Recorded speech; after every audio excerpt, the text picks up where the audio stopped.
pour cette petite panne due à quelques soucis indépendants de notre volonté. Donc, comme je vous l'ai rappelé tout à l'heure, nous serons à N'Djamena avec Dr Ngombaye Ndiaye. Dr Ngombaye Ndiaye qui est enseignant-chercheur, qui est également président du conseil d'administration de la clinique Providence de N'Djamena. Donc, pour ce troisième live qui sera consacré à la gestion de la pandémie au niveau des entreprises, l'impact et résilience. Donc, je vous l'avais dit tantôt, nous étions à Kinshasa il y a de cela 15 jours. Nous étions à Dakar mardi passé. Et aujourd'hui, ce jeudi, nous serons à N'Djamena avec Dr Ngombaye Ndiaye, qui est enseignant-chercheur et président du conseil d'administration de la clinique Providence de N'Djamena. Donc, nous allons aborder avec lui comment, au niveau de la clinique, sont en train de gérer la pandémie, quelles sont les mesures qui sont mises en œuvre au niveau de la clinique et d'autres questions y afférentes. Donc, pour ceux qui viennent de nous rejoindre, Dr Ndiaye est en ligne. Donc, d'un matin à l'autre, nous allons débuter ce live avec lui pour parler un peu de l'impact et de la résilience au niveau du Tchad. Bonjour, docteur. Bonjour.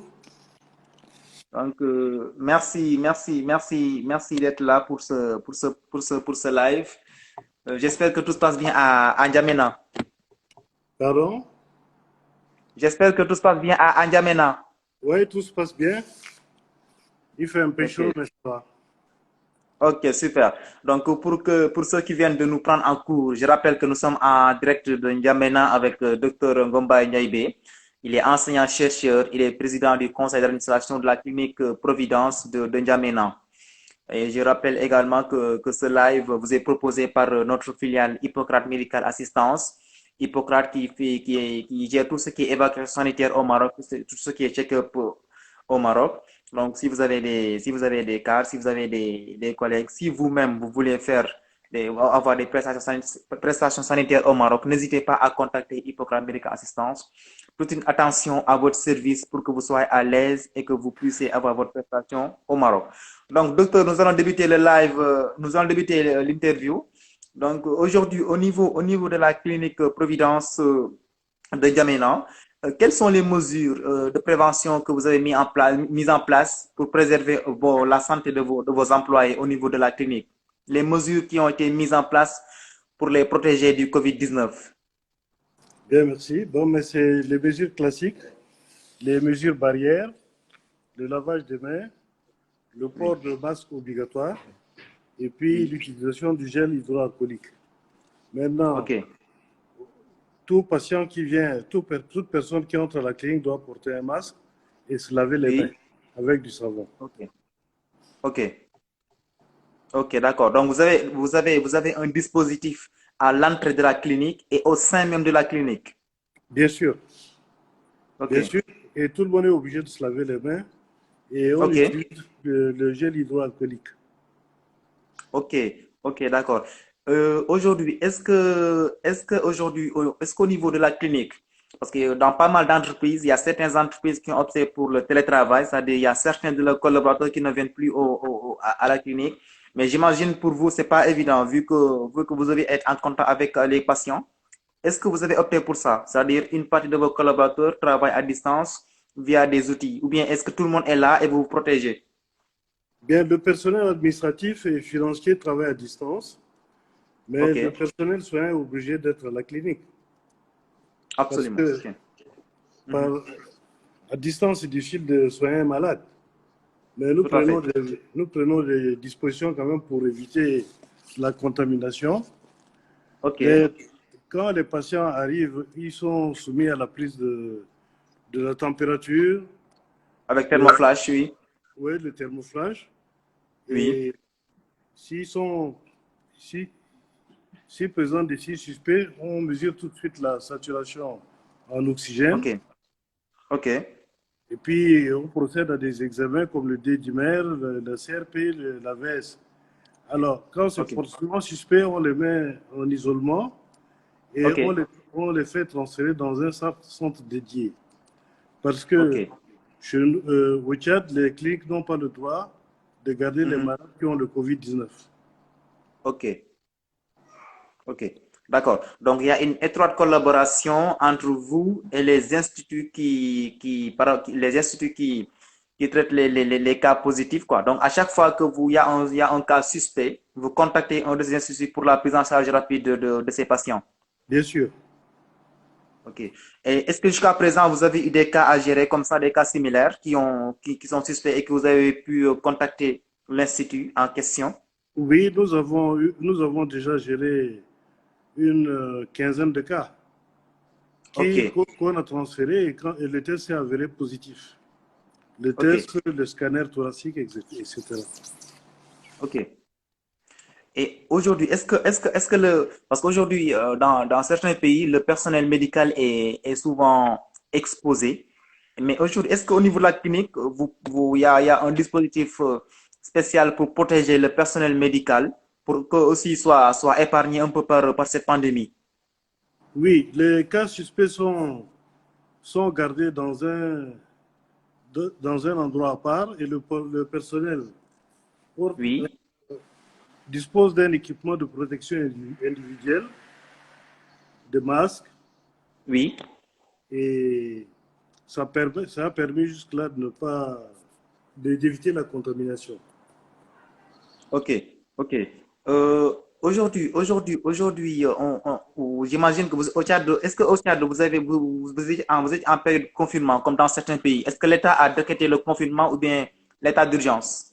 Non, il y a l'état d'urgence sanitaire et puis Oui, un couvre-feu de 20 heures à 5 heures du matin, ok, mais il n'y a pas de confinement en tant que tel. Mais le port de masque est obligatoire pour tout le monde. ok, ok, ok. Et puis, Le port de masque, et puis il n'y a pas de transport interurbain. ok, Il y a la ok, ok, quarantaine. N'Djamena est en ok. quarantaine, par exemple. Pardon? Mhm. On ne peut ni sortir ni entrer dans N'Djamena. Ok, oui, c'est en quelque sorte ouais, c'est en quelque sorte une quarantaine en fait. Et Oui, c'est aujourd'hui, ça. vous avez dit que absolument le couvre-feu qui a été mis en place, qui a été mis en place par l'État tchadien, l'état d'urgence sanitaire également qui a été mis en place par l'État, de même que l'interdiction de transport entre les villes. Aujourd'hui, ces dispositifs, est-ce qu'ils ont un impact sur votre activité au niveau de la clinique? Bien sûr, euh, il y a un impact sur le plan financier d'abord parce qu'il y a une baisse de la Mhm. fréquentation. Et Oui. puis, on a revu toutes les Mhm. dispositions pour fonctionner Mhm. en tenant compte du Covid-19. Ok. Donc ça a eu des impacts importants quand même au niveau du chiffre d'affaires, notamment. C'est ça. Parce que les hôpitaux qui ont pris en charge, au Ok, début, ne disposaient pas de moyens de protection adéquats. Donc, il y a eu oui, une contamination, une grande contamination qui ok, a été stoppée. Mais ok, dans l'esprit de la population, aller à l'hôpital, c'est aller attraper le Covid-19. Donc, il y a une ok, baisse c'est des, ok, drastique de la fréquentation. tout à fait. Parce que c'est important ce que vous dites. Donc ça veut dire que le volet sensibilisation est important. Très important. Ok.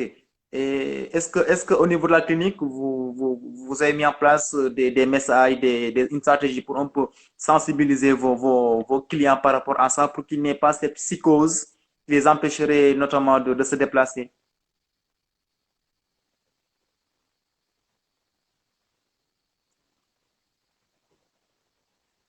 Rebonjour, docteur.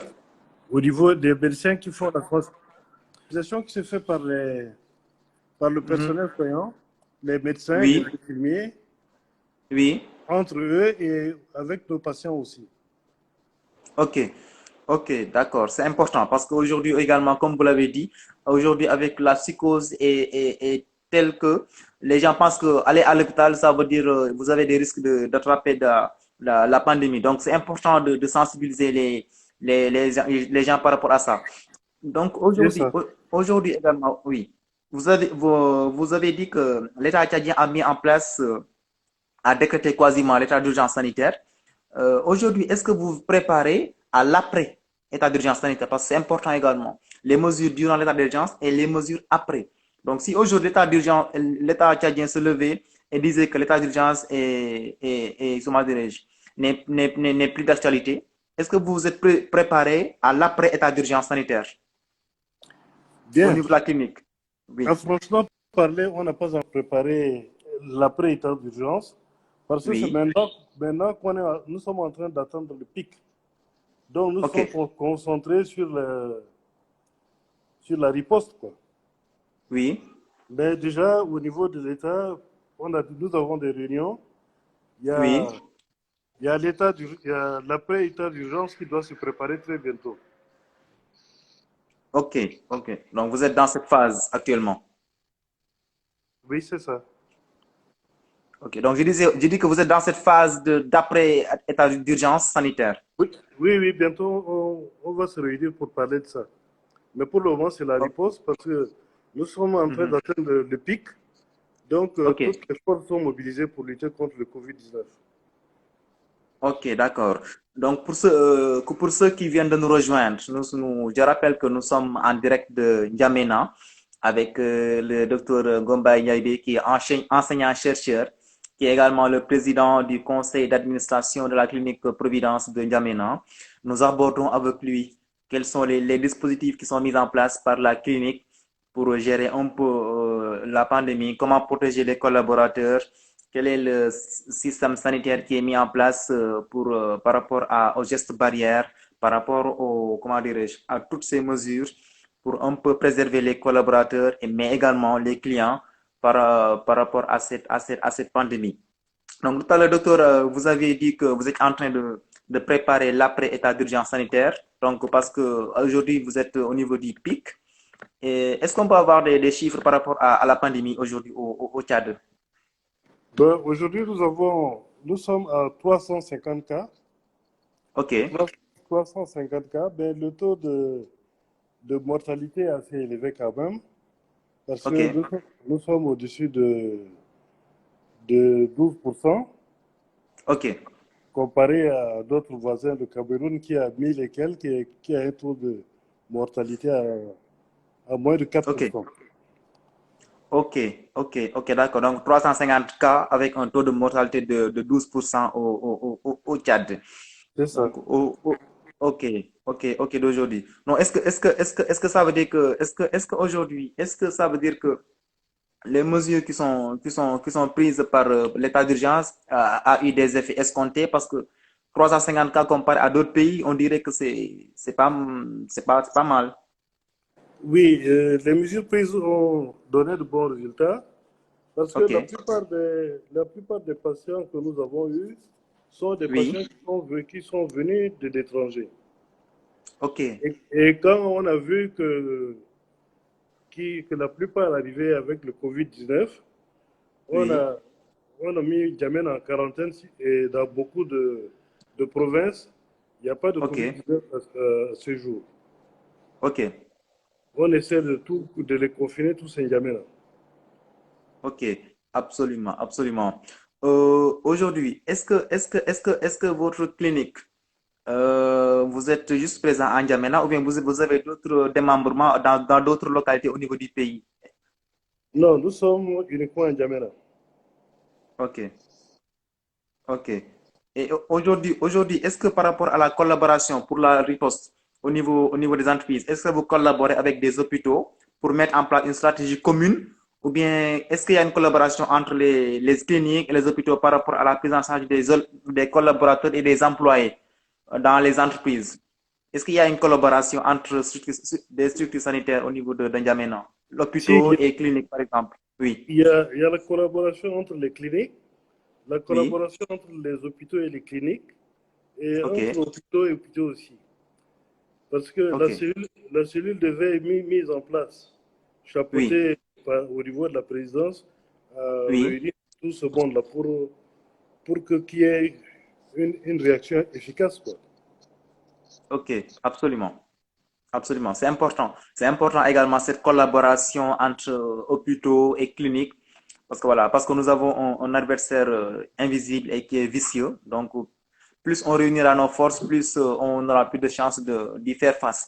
Je rappelle également à nos téléspectateurs qui sont en train de nous suivre que vous pouvez poser vos questions en commentaire, que nous nous chargerons de relayer avec grand plaisir au docteur Ngombay Yaïbe. Donc, docteur, aujourd'hui, tout à l'heure, vous avez abordé, vous avez dit qu'il y a une partie de vos collègues qui sont en télétravail, c'est-à-dire qui travaillent chez eux. Aujourd'hui, on a constaté que la médecine, il y a une révolution au niveau de la médecine. Donc, il y a la médecine 2.0. Donc, il y a pas mal de nouvelles outils qui sont mis en place, pas mal de nouvelles technologies qui sont associées à la médecine, notamment la télémédecine, l'intelligence artificielle et d'autres techniques. Aujourd'hui, est-ce qu'au niveau de la clinique, vous utilisez ces techniques, ces technologies, ces nouvelles technologies, la télémédecine par exemple, pour prendre en charge vos patients à distance ou bien à la clinique Providence? Non, nous connaissons cette technologie, mais elle n'est pas développée au Tchad. C'est un Ok, pays où les nouvelles technologies de l'information et de la communication ne sont pas très oui, développées pour le moment. ok. Donc, parler de télémédecine, c'est un peu difficile pour nous. Ok. Est-ce que vous prévoyez des collaborations? Est-ce que vous prévoyez ce système ou bien dans un futur, dans un futur ou bien dans un futur proche ou bien à court ou long terme, Bien, par c'est prévu exemple? d'ici début 2021, Oui, euh, on doit, on doit améliorer oui. tout ce qui est télémédecine, tout ce Ok. qui est, tout ce qui est informatique au Tchad, quoi. Nous Ok. avons, Donc c'est dans le programme du gouvernement ou bien c'est au niveau de la clinique que vous avez pris ça? non, c'est d'abord le gouvernement et nous, on prend le train en marche. Ok. Ok. Ok. Ok. D'accord. Par rapport à ça. Aujourd'hui également, souvent on voit il y a des jeunes Tchadiens, il y a des ingénieurs, il y a des étudiants qui ont des applications, qui ont des technologies, comme dans plusieurs pays en Afrique. Nous avons des jeunes qui sont ingénieurs. Est-ce qu'aujourd'hui, la clinique essaie de collaborer souvent avec ces ingénieurs, ces universités par rapport à la recherche ou bien pour travailler ensemble dans des solutions innovantes? Parce que souvent, les étudiants ont des projets dans ce sens, des technologies qui peuvent révolutionner un peu la médecine. Est-ce qu'il y a une collaboration entre vous et les universités, par exemple? Si, il y a une collaboration entre les universités et nous, puisque nous recevons des Oui. étudiants pour les Mhm. stages, les Oui. étudiants en médecine, Oui. les étudiants Mhm. en soins Oui. infirmiers, nous les recevons ici pour les stages. Mais OK. Mhm. nous essayons de travailler avec des informaticiens, beaucoup d'informaticiens, pour développer des OK. applications et puis OK. améliorer déjà ce que nous avons à la clinique. OK. Donc, Ah, OK, d'accord. sur Mhm. ce plan, il n'y a pas de problème. OK. Donc, vous êtes en train de travailler avec des informaticiens pour un peu améliorer voilà, le plateau technique et les technologies au niveau de la clinique, c'est ça? C'est ça, c'est ça. OK. Si on parle des technologies également, c'est important par rapport à la formation, à la main-d'œuvre. Aujourd'hui, est-ce que aussi il y a des formations que vous prévoyez pour le personnel pour qu'ils puissent un peu maîtriser ces outils qui vont venir? Parce que 2021, c'est bientôt. Pardon, je n'ai pas bien compris. En fait, je disais aujourd'hui, est-ce qu'il y a une formation qui est prévue également pour le personnel? Parce que c'est important qu'ils maîtrisent ces outils technologiques qui vont venir et qu'ils s'en approprient. Est-ce qu'il y a des formations qui sont prévues pour ça? Oui, oui, il y a des formations. Nous travaillons en collaboration avec la Société Mhm. financière internationale, qui est Oui, qui est de la banque, une branche de la Banque mondiale. Et absolument. nous avons déjà initié ces formations, mais avec Mhm, le. Et on devait. mhm, C'est c'est chaque 2 mois mhm. qu'un expert vient pour nous aider à pour la formation. Mais Ok, avec cette pandémie, bon, ça a été suspendu. On ne sait pas quand ok, est-ce qu'on va reprendre ça. Oui. ok, d'accord. C'est important cette collaboration parce que ça permettra à votre personnel de se préparer par rapport à l'usage et de s'approprier de ces outils technologiques un peu. C'est sûr. Oui. Donc, je pense que j'ai une question au niveau des téléspectateurs. Non, c'est une contribution. Il dit que, monsieur Jean Daniel Ovaga, il dit que cette pandémie de Covid-19 nous rappelle l'Afrique et à la croisée des chemins. C'est l'espoir d'un continent, le pari d'une génération, le point d'honneur des élites, pris d'une manière isolée des résultats. Aujourd'hui, docteur Ngaïbé, aujourd'hui, il y a pas mal, aujourd'hui, nous entendons, comment dirais-je, l'artémisia au niveau de Madagascar, mais également la chloroquine au niveau mondial. Et il y a même certains pays qui ont utilisé ça, notamment le Sénégal et le Maroc. Qu'en est-il du traitement aujourd'hui au Tchad? Est-ce que vous utilisez l'artémisia ou bien la chloroquine? En ce moment, nous utilisons le protocole du professeur Raoult, la chloroquine avec l'azithromycine. Ok. Mais là, nous venons de recevoir une cargaison de Mhm. COVID organique Mhm. qui vient de Madagascar. Donc, ce sera Ok. testé aussi. Ok. Ok. Ok. C'est important. Donc jusqu'à présent, vous utilisez la chloroquine, effectivement, du docteur professeur Didier Raoult de Oui, c'est l'IHU de Marseille. Mais vous avez reçu une cargaison du COVID organique de Madagascar qui sera soumis à un test scientifique, j'imagine. oui, c'est ça. Ça, c'est Absolument. le comité scientifique qui va se charger de faire les tests. On Ok. donne aux malades et puis on fait la Ok. Ok. PCR après, quoi. Ok, d'accord. Ok, d'accord. Donc, nous attendons toujours les questions des téléspectateurs. Donc, pour le moment, nous n'avons pas encore de questions. Donc, je pense que nous allons aborder les deux dernières questions peut-être de ce live. Donc, je rappelle que nous sommes à N'Djamena avec le docteur Ngaïbé. Docteur Ngaïbé qui est également enseignant-chercheur et président du conseil d'administration de la clinique Providence à N'Djamena. Donc, docteur, aujourd'hui, au niveau de la clinique, vous avez pris un certain nombre de mesures pour prévenir vos collègues. Est-ce que ces mesures-là ont des impacts sur la performance des collaborateurs? Ou bien est-ce que tout se passe normalement comme d'habitude? Non, pour le moment, tout se passe normalement. Déjà, Mhm, mhm. avant l'arrivée du Covid-19, on avait Oui. pris des mesures Mhm, parce que on a mis en place mhm. le, le contrôle qualité et la lutte contre Ok. les infections, etc. Donc, le lavage des mains, nous, Mhm. on a entrepris bien avant. Et puis, comment Oui. éviter les infections nosocomiales. Donc, c'est des mesures Ok. quelques mesures se sont ajoutées aux mesures que nous avons Oui. déjà mises en place. Mhm. Ok. Donc, il n'y a pas beaucoup de changements. Ok. Ok. Ok. D'accord. Donc, il n'y a pas de changement majeur. Donc, vous avez. Ok. Les collaborateurs sont toujours performants, donc il n'y a pas d'impact par rapport à ces mesures qui sont prises. Donc, docteur, je pense que C'est ça. oui, nous avons abordé quasiment tous les aspects chez moi, en tout cas, les questions que j'ai prévues, j'ai épuisé mon stock de questions.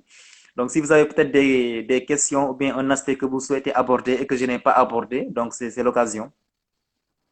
Ben, je pense qu'on a fait le tour. Ok. Votre dernier message par rapport à ça, si vous avez un Euh, message à adresser aux Tchadiens, un message également adressé à toute l'Afrique par rapport à cette pandémie, aux entreprises, ce serait quoi, par exemple? que l'Afrique, comme un seul homme, se mette debout pour lutter contre le Covid. Et il Oui. faut pas tout attendre de l'Occident.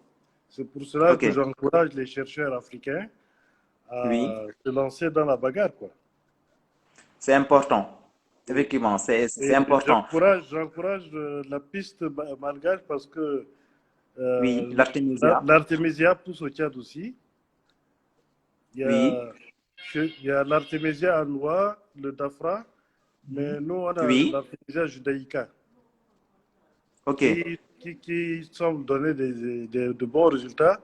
Mais il n'y a pas de test scientifique dont on ne peut pas, on peut pas en Ok. parler maintenant, quoi. Et puis, Ok, ah, vous avez l'Artemisia au Tchad. oui, oui. Ok, ok, ok, ok, d'accord. D'accord, c'est important. En tout cas, votre message est très important par rapport à la communauté scientifique africaine. Donc voilà, produisons nos propres modèles, produisons nos propres vaccins, encourageons le consommer local, encourageons l'expertise africaine pour combattre cette pandémie. Donc le message est très important. J'espère que ce message sera bien entendu au niveau au niveau du comité scientifique, au niveau des pays africains. En tout cas, je rappelle que c'est fait un immense plaisir, docteur Ngomba Ndiaye, de vous recevoir pour ce troisième live qui a été organisé par Hippocrate Medical Assistance. Donc, comme je vous l'ai dit tantôt au niveau de l'entame de ce live, Hippocrate Medical Assistance est une filiale de l'Afrique qui ose. Donc, elle s'occupe de tout ce qui est évacuation sanitaire au Maroc et de bilan de santé, plus connu sous l'anglicisme de check-up. Donc, tout, si vous avez des collaborateurs, si vous avez des cadres aujourd'hui, nous sommes là pour gérer toutes les prestations sanitaires. Nous sommes là pour les entreprises, pour leur permettre d'optimiser les dépenses de santé en mettant à la disposition des établissements sanitaires les meilleurs établissements au Maroc, des experts qualifiés, mais également un savoir-faire issu de plus de 19 ans de pratique. Donc, nous avons toute une attention particulière pour les entreprises, pour les particuliers qui souhaitent avoir des prestations sanitaires au Maroc. Actuellement, peut-être ce n'est pas le moment, mais dès que la crise prendra fin et que vous avez des cadres et que vous voulez vous soigner au Maroc, n'hésitez pas, vous avez la bonne adresse, c'est Hippocrate Medical Assistance. Il y a toutes les infos au niveau de notre site l'afriqueose.com. Nous attendons avec grand plaisir. Merci infiniment, docteur, pour votre disponibilité et ces échanges très riches au niveau de ce live. Et à bientôt, Inch'Allah, et docteur. Ce fut un plaisir, monsieur Ngambay, de vous recevoir.